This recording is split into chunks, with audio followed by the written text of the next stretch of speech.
দেখুন বন্ধুরা, এখানে মুখ্যমন্ত্রী টুইট করেছেন, এটা অত্যন্ত আনন্দ যে আজকে কৃষক বন্ধু প্রকল্প রাজ্য জুড়ে 1,05,00,000 কৃষক ও বর্গাদারকে 2,900 কোটি টাকা সহায়তা প্রদানের পাশাপাশি আমরা বাংলা শস্য বীমা প্রকল্পের আওতায় সারা রাজ্যে 2,10,000 কৃষককে সরাসরি তাদের ব্যাংকের অ্যাকাউন্টে 293 কোটি টাকা আর্থিক সহায়তা প্রদান শুরু করলাম।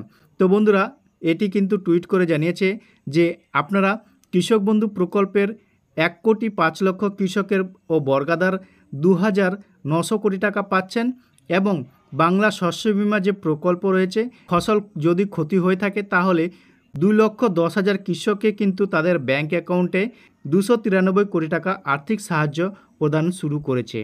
তারপরে বলেছে, চলতি রবি মরশুমের প্রতিকূল আবহাওয়ার কারণে যে সকল কৃষকের চাষের ক্ষতি হয়েছিল তাদের এই সহায়তা করা হচ্ছে।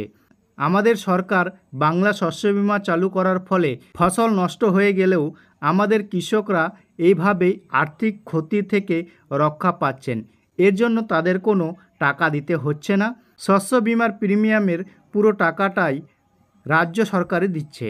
তো বন্ধুরা, আপনারা এখানে দেখতে পাচ্ছেন, যদি আপনারা ফসল বীমার প্রকল্পের আবেদন করেছেন এবং যদি আপনাদের ফসল নষ্ট হয়েছে তাহলে কিন্তু আপনারা ফসলের ক্ষতিপূরণের টাকা কিন্তু আপনারা পেয়ে যাবেন, টুইট করে সেটা জানিয়ে দিয়েছে।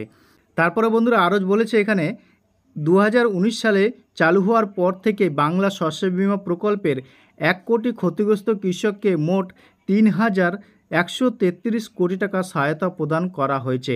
কৃষকদের বিপদে কৃষকদের পাশে থাকতে পেরে আমরা গর্বিত। তো বন্ধুরা, আপনারা কিন্তু বাংলা ফসল বীমারও টাকা পেতে পারেন এবং আপনারা কিন্তু কৃষক বন্ধু প্রকল্পেরও টাকা পেয়ে যেতে পারেন। তো আশা করি বন্ধুরা ভিডিওটা ভালো লেগেছে। ভিডিওটা ভালো লাগলে একটা লাইক করে বন্ধুদের সাথে বেশি বেশি করে শেয়ার করবেন আর এই ধরনের ভিডিওর আপডেট পেতে আমার চ্যানেলটিকে সাবস্ক্রাইব করে রাখবেন।